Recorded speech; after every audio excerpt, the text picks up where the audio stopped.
जाति के नाम पर जो रात दिन अत्याचार हो रहे हैं वो कैसे रुकेंगे? जब तक आप लोगों को कानून के माध्यम से, जो ऐसे लोग हैं उनको सज़ा नहीं देंगे, जब तक अत्याचार होते रहेंगे। आपने देखा होगा उत्तर प्रदेश के अंदर तो ज़िले बिक रहे हैं। पुलिस की जो नियुक्तियाँ हो रही हैं, पुलिस के जो ट्रांसफ़र हो रहे हैं, वो 50-50 लाख रुपया में ट्रांसफ़र हो रहे हैं और ज़िला उनको दे दिया जाता है।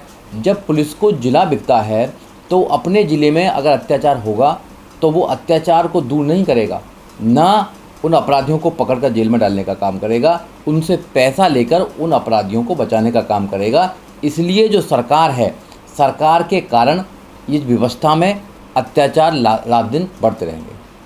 देखो, दलितों का वोट बैंक सबको चाहिए, उनकी वोट सबको चाहिए, मगर जब अत्याचार की बात आती है, अधिकारों की बात आती है, तो कोई इस पर आवाज़ नहीं उठाता है। जब यहाँ तक भी होगा, देश की आज़ादी के बाद 70-75 साल देश की आज़ादी को हो गए हैं, उसके बाद भी आज भी ऐसी घटनाएं हो रही हैं कि घोड़ी पर दूल्हे को नहीं चढ़ने दिया जाता है, मूंछ काट दी जाती है, मोटरसाइकिल पर नहीं चढ़ने दिया जाता है। ये तो कोई इशू कभी बनता नहीं है। प्रधानमंत्री कहते हैं चिल्ला चिल्ला कर दलितों को मत मारो, अगर मारना है तो मुझे मारो, मगर कोई ऐसा कानून जो बने हुए हैं, उन कानूनों को सही रूप से जो सरकार उनका इस्तेमाल करना चाहिए वो इस्तेमाल नहीं करती है। SC/ST act, prevention atrocities act है, उसका सही इस्तेमाल नहीं करती है। आज तो उत्तर प्रदेश में देखा गया है, कई मुकदमे हम वहाँ पर लड़ रहे हैं। आज SC/ST में अगर आप वहाँ पर मुकदमा कराएंगे तो जो दूसरे लोग हैं, अपराधी लोग हैं, उनसे पैसा लेकर पुलिस सेटिंग करती है और उनको छोड़ देती है, कोई कार्रवाई नहीं करती है। जब ऐसा कुछ होगा, सरकारें सिर्फ उन्हीं स्टेटों में काम कर रही हैं जहाँ पर चुनाव होगा। बिल्कुल आपने ठीक है, उत्तर प्रदेश में 2022 में चुनाव है, तो पूरा फोकस प्रधानमंत्री जी का पूरा फोकस और पूरे मंत्रिमंडल का फोकस उत्तर प्रदेश में, उत्तर प्रदेश जीतना चाहते हैं।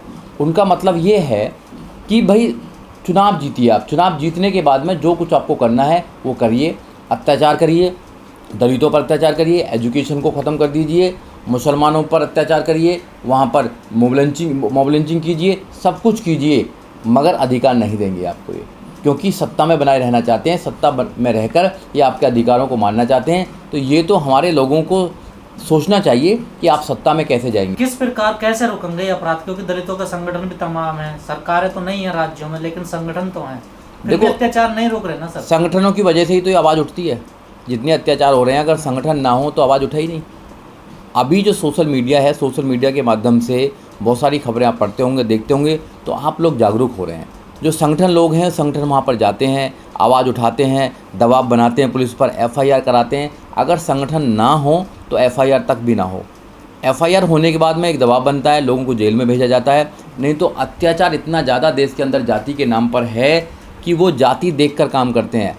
आपको कई एग्जाम्पल मैं बताना चाहता हूँ कि अगर उत्तर प्रदेश में आप जाएंगे, या आप मध्य प्रदेश में जाएंगे, या आप बिहार में जाएंगे, या राजस्थान में जाएंगे, अगर वहाँ आपको सबसे पहले तो जाति बतानी पड़ेगी आपकी कि कौन सी जाति की है। अगर थाने में जाएंगे, थाने में पूछेंगे कि भाई मेरे पे अत्याचार हो गया है, तो सबसे पहले पुलिस वाले पूछेगा कौन सी जाति से बिलोंग करते हो आप। जहाँ जाति देखकर न्याय मिलता हो वहाँ पर कैसे काम चलेगा? जाति देखकर घर मिलता हो, आपको किराए पर जाइए, आपकी जाति पूछी जाएगी, हर जगह जाति देखी जाती है। तो जो जाति है वो शोषण करने वाली जाति है, एक है जो शोषित है, जिस पर शोषण हो रहा है। तो जब तक आप ऐसी सरकार नहीं लेके आएंगे कि सबको न्याय दे सकें, जाति के आधार पर नहीं, अगर कोई शोषण कर रहा है तो उसको जेल भेजा जाए, जब तक ऐसा माहौल देश के अंदर नहीं बनाएंगे, जब तक ये शोषण नहीं रुकेगा। हम जैसे लोग जो चला रहे हैं, जो संगठन चला रहे हैं, वो तो आवाज़ उठाते हैं, लोगों को जागरूक करने का काम कर रहे हैं, और लोग जागरूक हों। लोग जब तक एजुकेशन नहीं लेंगे, जब तक जागरूक नहीं होंगे, जब तक अपनी लड़ाई नहीं लड़ पाएंगे। सर, अगर संगठन काम कर रहे हैं जैसे आप कह रहे हैं, तो अत्याचारों में तो कमी आनी चाहिए ना, पर इनमें तो बढ़ोतरी हो रही है ना सर। देखो, ये एक मानसिकता है लोगों की, जाति के नाम पे अत्याचार करना। ये अत्याचार आज से नहीं, हमेशा से अत्याचार होते आए हैं, मगर आज क्या है कि आज लोगों में लड़ने की प्रवृत्ति आ गई है। आज अगर कोई अत्याचार करेगा तो लोग आवाज़ उठाते हैं, लोग अगर कमज़ोर पड़ जाते हैं तो और संगठन आवाज़ उठाते हैं, बहुत सारे लोग आ जाते हैं। ऐसा नहीं है कि आवाज़ नहीं उठती है, उनकी प्रवृत्ति है अत्याचार करने की, वो करते रहेंगे। कुछ चंद लोग लड़के इकट्ठा होकर एक बारात को रोक देते हैं, घोड़े पर नहीं चढ़ने देते हैं। क्या मतलब है इन चीज़ों का बताइए? ये प्रवृत्ति है कि कमज़ोर इंसान को शोषण करना। मगर सरकार की नज़र में ये कोई इशू नहीं है। सरकार की नज़र में इशू है राम मंदिर, सरकार की नज़र में है 370, सरकार की नज़र में तो हिंदू मुसलमान ये इशूज हैं, ऐसे लेकिन इशूज नहीं है। आपका निशाना हमेशा बीजेपी की तरफ रहता है, लेकिन जहाँ जहाँ कांग्रेस की सरकार है वहाँ भी ऐसे अत्याचार देखो हो रहे हैं। जहाँ जहाँ सत्ता है, चाहे वो बीजेपी की सत्ता है चाहे कांग्रेस की सत्ता है, आदमी सत्ता को ही निशाना बनाता है। आदमी सत्ता से तो उपेक्षा करेगा, क्या करेगा? सत्ता से ही करेगा कि भी सत्ता, जब जहाँ भी सत्ता है, सत्ता के लोग बैठे हुए हैं, जो मिनिस्टर बैठे हुए हैं, जो मुख्यमंत्री बैठे हुए हैं, वो लोग अपराधियों को जेल में डालने का काम करें। जब बहन कुमारी मायावती जी की सरकार उत्तर प्रदेश में आई थी, सबसे पहले 2.5 लाख से ज़्यादा अपराधियों को जेल में डालने का काम किया गया था। जब अपराधियों में शासन का, कानून का डर होगा तो वो अपराध नहीं करेंगे। जहाँ अपराधियों में शासन कानून का डर ही नहीं है, यहाँ तो अपराधी पैसे देकर छूट जाते हैं। वहाँ के उनके जाति के, सेम जाति के लोग बैठे हुए हैं, तो वो अपने अपराधी साथियों को वो उनकी सुरक्षा करते हैं, तो कैसे फिर अपराध कम होगा? अपराध आपने कहा कि जो सामाजिक संगठन है वो आगे आकर आवाज़ उठाते हैं, लेकिन ज़्यादातर देखने में यही आया कि जो सामाजिक संगठन है उनका राजनीतिकरण बहुत जल्दी हो जाता है, और ऐसे में जब उनका राजनीतिकरण हो जाता है तो वो उन जहाँ पर सत्ता होती है जिस दल की, तो उनके खिलाफ आवाज़ भी उठाना मुनासिब नहीं समझते वो लोग। नहीं, ऐसा नहीं है। जो अच्छे जो लोग हैं वो हमेशा से आवाज़ उठाते हैं, वो शोषण के खिलाफ आवाज़ उठाते हैं, और शोषण के खिलाफ आवाज़ उठानी भी चाहिए। इस देश के अंदर जब जब भी शोषण हुआ है, अम्बेडकरवादियों ने आवाज़ उठाई है। चाहे वो दलित के खिलाफ हुआ हो, चाहे आदिवासी के खिलाफ हुआ हो, चाहे ओबीसी के खिलाफ हुआ हो, चाहे मिनोरिटीज़ के खिलाफ, चाहे मानवता के खिलाफ हुआ हो, चाहे किसी महिला के खिलाफ हुआ, जब जब भी अत्याचार हुआ है, अम्बेडकरवादी आवाज़ उठाते हैं। और अम्बेडकरवादी वही है जो आवाज़ उठाएगा, जो गलत के खिलाफ आवाज़ उठाएगा। देखिए, जो सरकार में लोग बैठे हुए हैं, पुलिस उनके अकॉर्डिंग काम करती है। सरकार में अगर अच्छे लोग, न्यायप्रिय लोग बैठे होंगे तो पुलिस डेफिनेटली काम करेगी। बिल्कुल जैसे मैंने पहले बताया कि पुलिस जो है जाति देखकर काम करती है, आदमी की स्थिति देखकर काम करती है। अगर कोई अमीर इंसान होगा, कोई ऊंची जाति का इंसान होगा, तो उसके लिए जल्दी काम करेगी पुलिस। मगर अगर कोई SC ST है, OBC है, मिनोरिटीज़ है, तो उसको पुलिस आज की डेट में उत्तर प्रदेश में काम नहीं करती है। ये एक मानसिकता बन चुकी है कि इन लोगों को न्याय ना दिया जाए। अपराध करने वाले लोग कौन है? अपराधी कौन? अपराधी भी उनकी जाति के हैं। संरक्षण देने वाले कौन लोग हैं? जो थाने में बैठे हैं वो भी उसी जाति के हैं। शासन में कौन है? वो भी उसी जाति के हैं। मिनिस्टर कौन है? वो भी उसी जाति के हैं। जो जज बैठे हैं वो भी उसी जाति के बैठे हैं। जब एक जाति के लोग बैठे हुए हैं तो जो इस देश में जातिवाद है, कण-कण में जाति बची हुई है, कण-कण में, हर इंसान के अंदर। पहले आप बाद में जाओगे, जाति पहले आपकी चली जाएगी। ऐसे मानसिकता वाले लोगों को ऐसे पदों पर नहीं रहना चाहिए जो जाति देखकर काम करते हो, न्याय करते हो। अगर इस देश में जाति देखकर काम किया जाएगा तो न्याय की हम उम्मीद नहीं करेंगे। न्याय क्या है? न्याय इतना अच्छा बना हुआ है हमारे यहाँ पे, ऐसे कानून बने हुए हैं, अच्छे अच्छे कानून बने हुए हैं। अगर वो सही रूप से, अगर उनका इस्तेमाल किया जाए, सही रूप से उनको अगर लागू किया जाए, तो यहाँ कोई भी शोषण किसी का नहीं कर सकता है। जब तक इंसान का शोषण करता रहेगा, जब तक ऐसे जो लोग हैं वो सत्ता में बैठे रहेंगे।